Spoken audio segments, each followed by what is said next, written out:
Oke, kembali lagi di mata kuliah Matematika Teknik 1 di minggu ketiga. Kalau minggu lalu kita sudah mempelajari definisi dari turunan, metode penyelesaian turunan, dan turunan untuk fungsi logaritma dan eksponensial. Nah, minggu ini kita masih lanjut mengenai turunan, yaitu turunan mengenai fungsi trigonometri dan inverse trigonometri, kemudian turunan untuk fungsi hiperbolik dan turunan fungsi inverse hiperbolik, dan nanti materi terakhir mengenai turunan fungsi implisit. Nah, sekarang untuk turunan fungsi trigonometri. Pada slide bisa dilihat, sebelah kiri ini adalah fungsi trigonometri. Sebelah kanan ini adalah turunan daripada fungsi trigonometri.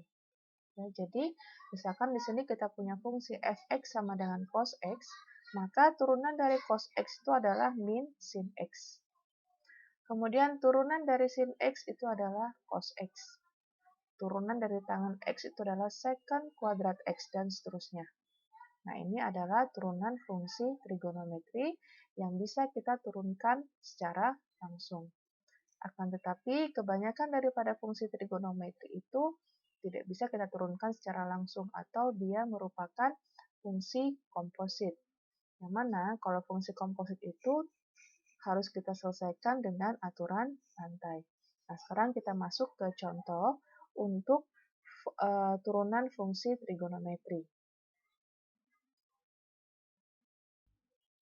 Baik, sekarang kita masuk ke contoh untuk turunan fungsi trigonometri. Jadi pada layar bisa Anda lihat di sini ada tiga persamaan, ya 1, 2, 3, yang mana dari ketiga persamaan ini tidak bisa kita selesaikan atau kita turunkan ketiga fungsi ini secara langsung. Karena apa? Karena ketiga fungsi ini merupakan fungsi komposit. Ya, jadi seperti yang sudah saya jelaskan minggu lalu, apabila ada suatu fungsi komposit, maka harus kita selesaikan dengan aturan rantai. Nah, masih ingat aturan rantai itu rumusnya? Y aksen itu adalah dy per du dikalikan dengan du per dx-nya. Ya. Nah, sekarang y-nya itu kalau pada contoh ini adalah sin u. Dan u-nya itu adalah x kuadrat plus 7x.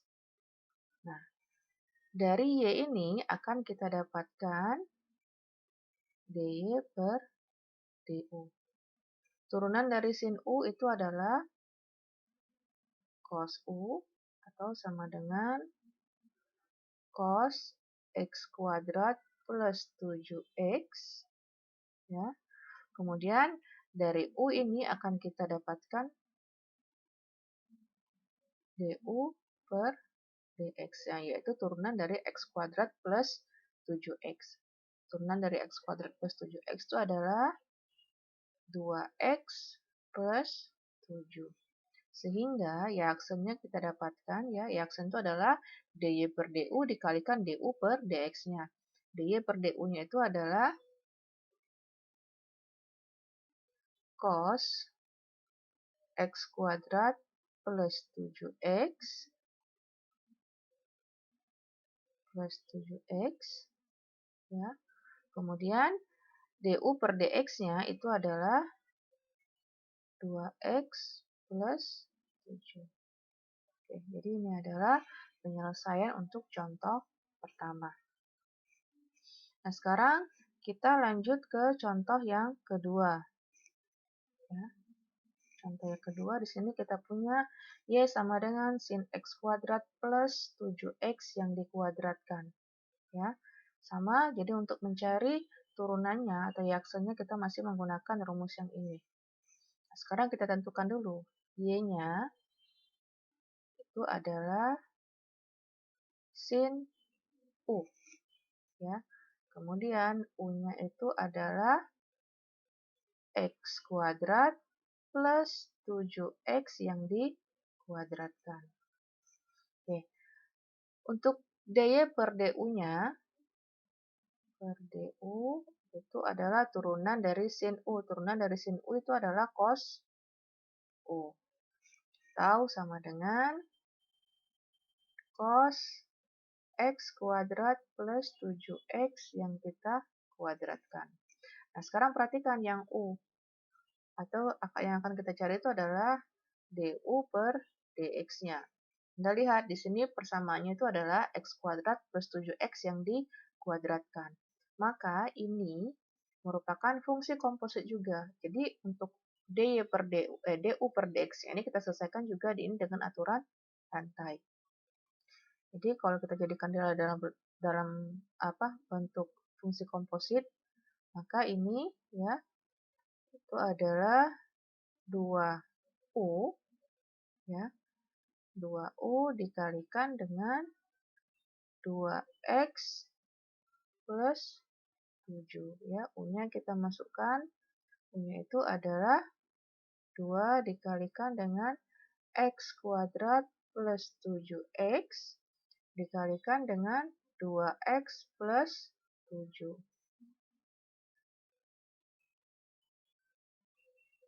Ya, sehingga kita dapatkan aksennya itu adalah ini ya, dy per du dikalikan dengan du per dx. Dapatlah kita di sini cos dari x kuadrat plus 7x yang dikuadratkan dikalikan dengan dy per dx-nya ini. Dikali dengan 2x kuadrat plus 7x kali 2x plus 7. Ini adalah hasil dari turunan Y sama dengan sin X kuadrat plus 7X yang dikuadratkan. Nah, sekarang kita lihat contoh yang ketiga. Contoh yang ketiga di sini adalah sin kuadrat ya X kuadrat plus 7X. Atau di sini bisa kita ubah jadi Y sama dengan sin, karena ini adalah sinnya yang dikuadratkan ya.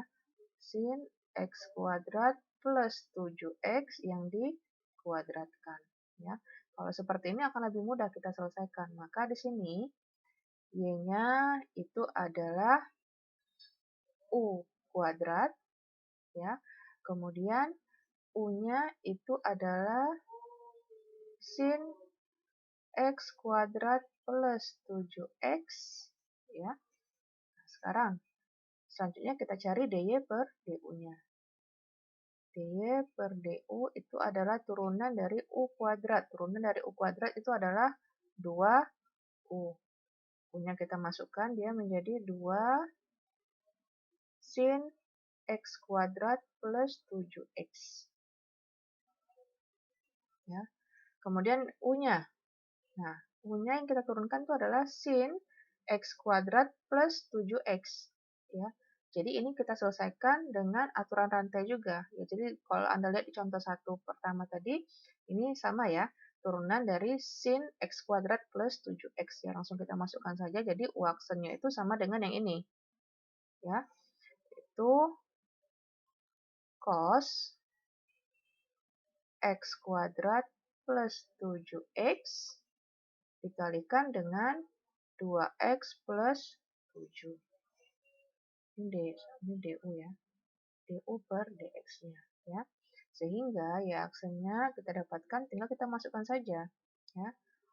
2 sin x kuadrat plus 7x dikalikan dengan cos x kuadrat plus 7x dikalikan dengan 2x plus 7. Nah, ini adalah penyelesaian dari ketiga fungsi trigonometri ini ya, dengan bentuk yang berbeda-beda.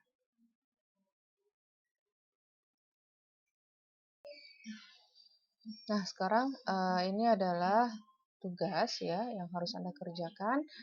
Jadi Anda selesaikan seperti yang sudah saya contohkan barusan ya, nomor 1, nomor 2 ya, Ini bisa diselesaikan seperti contoh yang saya berikan barusan.